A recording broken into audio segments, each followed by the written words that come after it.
Welcome back to CSM TV. We're back in the shop today working on the Pony Express, our 92 Dodge Colt drag car. And if you watched the last episode, you saw we mocked up our new Force Performance Turbo that we got. And we're debating on rather if we wanted to start on the downpipe or install the LSD on the car. I think what we're going to do is go ahead and install the LSD. We got some things already taken apart from doing other things, you know, working on the car, whatnot, and it's kind of ready to almost come out. I mean, there's still plenty of work we got to do to get engine and trans out, which we do need to pull the engine and trans together because it's just not possible to get the transmission out the way the car is without cutting stuff away. And I kind of like it where it's not, but it makes for more work. So yeah, we'll have to pull the engine trans, do that, and then we can install the our front LSD Diff in the car. So we need to get to work, and I think we've got a quick way to get the engine out. I've tried this a few times. If you guys been watching for a while, you know what I'm talking about. We got to try it one more time, I think.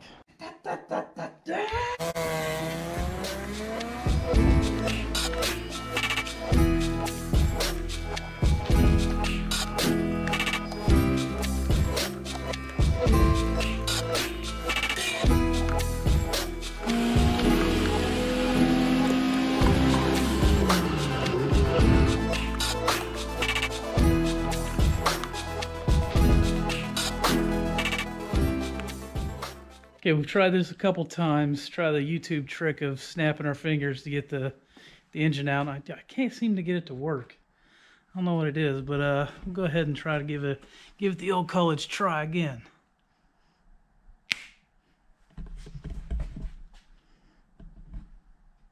I think it worked. Sick. All right, I guess we'll get started on this diff.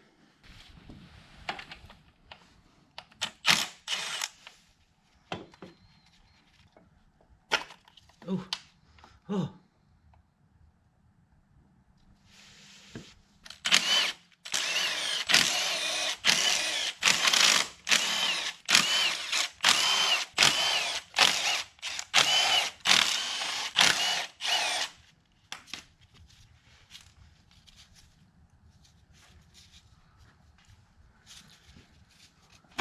Oh, God dang.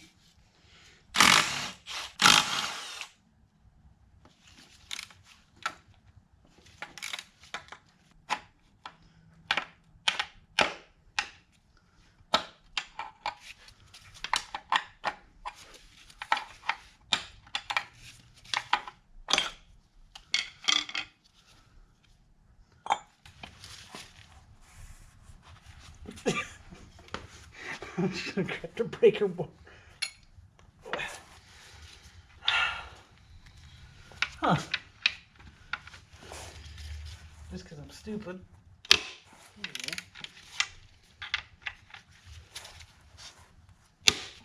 Jesus, foot. Now this is where the diff just falls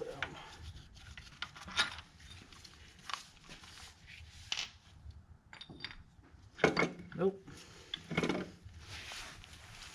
Okay, we get our factory diff out and our new Quaife LSD unit here ready to go in.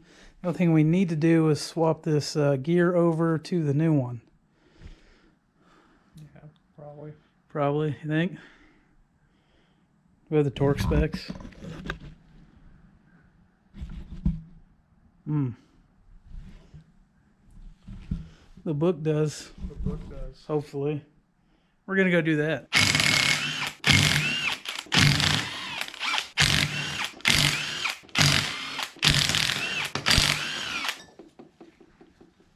What are you going to say? I'd just go ahead and Loctite them all and get them all started. I was going to. I just wanted to set like 2 to make it easier. Oh, there's a pattern for that too. Yeah, it's going to be like torquing down a wheel on a car. Okay. This is one of the fun parts about installing a diff. These bolts that I'm putting in, they do get torqued down to 100 foot-pounds, And as you can see, there's not a great way to stick this in a vise without damaging anything. So we got it in there with some soft jaws and clamped down, sorta. But you will need maybe like a little mat hanging around that can help you out. That's what I use at least. I don't know if you can pick those up at the store, but luckily I got one that hangs around my shop that helps me out to be able to get this done. Great. Now the fun part. It's probably gonna be a 2-player game here. All right. Ready? Not really.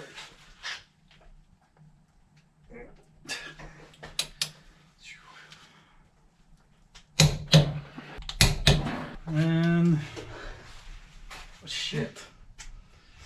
You want to mark the first one? Yep. Sure enough. This one, wasn't it? I wonder if that. Fuck. I think it was that one. I think so. And then I went here. This is going swell. Professionals.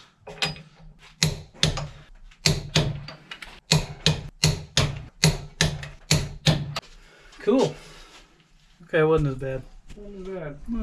All right, we got our diff ready to go in, and before we bolt it up for the final time, we do need to check the in-play of it to make sure it all goes together just fine. We got only a couple shims to choose from, so hopefully one of those two will be in the correct one. But before doing that, we need to check it and measure it, do all that stuff. We got a factory service manual that we're following along with, and that's what I would recommend. I would not recommend what I do because I don't ever know what I'm doing. So do that. Not what I do. Let's get to it.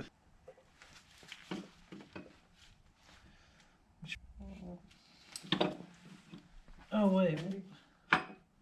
Okay, we get everything lubed up, and hopefully this thing slides in. We have had this in the fridge for a while, so we'll see how this goes.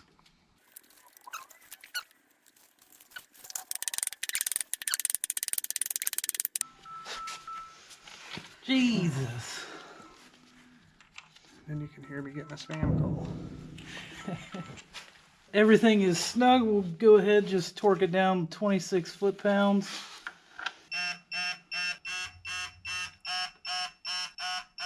Okay, it's been about 20 minutes to let this sit because it was in the fridge for a little while to cool down and whatnot. That's something Tim at TMZ told me to do, so we're going to pull it apart and then check our measurements. We got this thing pulled out. Unfortunately, solder didn't really stay in place, if you can see. And they're kind of, they should be about here. And they were kind of moved around a little bit, messed up, kind of didn't get them in there solid. So we're gonna have to redo it, try to recrush it. So we gotta do the same process over again. So I will admit, the first couple times I was checking the spacing, I did have the shim installed that came out of the factory diff that was in the car. That is not the right thing to do. So make sure not to do that when you do this diff install. I was following the manual, and I don't know why I thought that was the proper way to do it, but it's not. So make sure you have a good service manual. It has all the factory specs, has all the processes to do it, and that helps out a ton. Can't emphasize that enough. So follow the book, don't put the shim in, and yeah, you'll have a not that bad of a time doing it. We finally got a good measurement on this thing. I've done this way more times than I like to talk about, but we did have to step up our solder to a 3mm to get a good crush and get a good measurement. So that does mean it's a pretty big gap that we're having to fill in there to get the correct in-play that we're looking for, and that means we had to order some shims, and those have been taking way too long to get here. So I've been trying to hold out for those because I like to kind of keep things for video's sake in a line and try to finish things as we go before we move on to other things. Unfortunately, with cars, sometimes you just got to move on to other things while you're waiting on other parts. So there's one thing we can do to keep the ball rolling and try to get this thing hopefully ready for the season soon. I did, since I can't leave anything alone, we did go ahead and get some powder coating done on the turbo. I can't leave it alone, and I love the way the old turbo looks, so I went the same kind of way with this one. Went the blue powder coating on the intake side, and of course ceramic coating on the exhaust side. And once again, PCT Coatings did an awesome job and got me in and out really quick, so that's awesome. But now we have to reassemble everything, so let's get to it.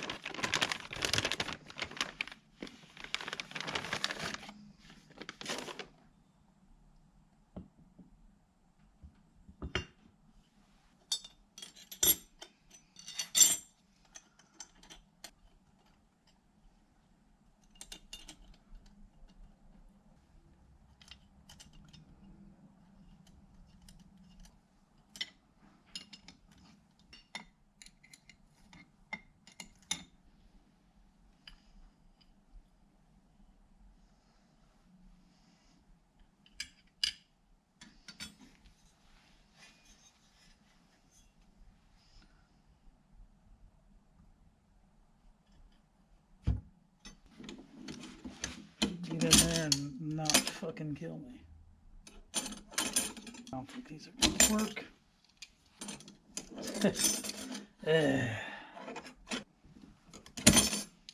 Fuck. I'm gonna get in there and not mess anything up.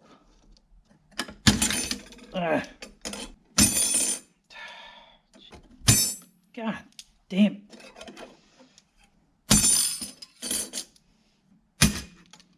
Fuck.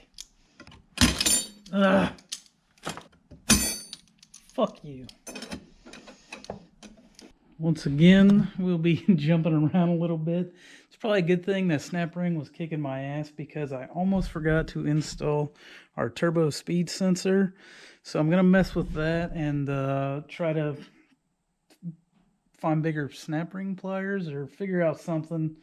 But I'm kind of annoyed with it, so we're just gonna move on to something else, which we can finally do.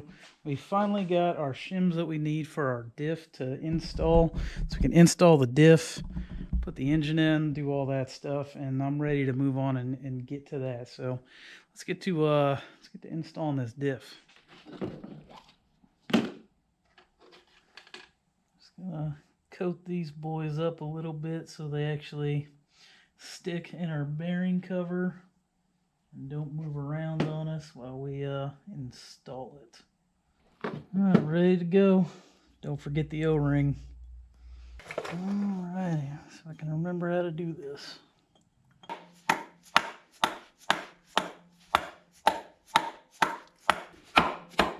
There we go. Nice. Alright, it doesn't call for thread locker on these, but I don't want this thing to go anywhere, so we're gonna do it. Light me up in the comments if it's a bad choice. Hey, come on.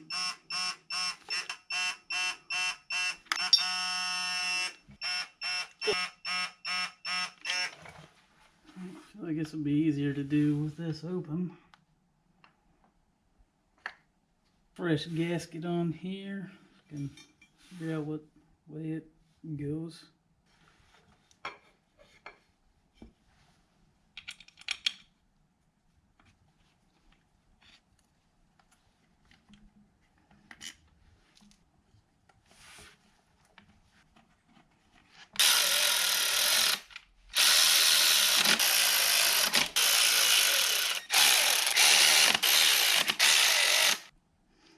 It's like 8 foot-pounds.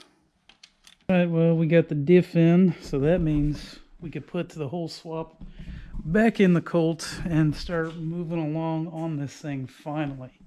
We will get back to the turbo so I get a better idea of where the sensor needs to be and the snap ring situation kind of situated. And for now, we'll go ahead and get the engine in so we can go ahead and keep moving along, making progress on this thing, because we are just slacking this year, and we need to get this thing done. So let's go ahead and get the engine.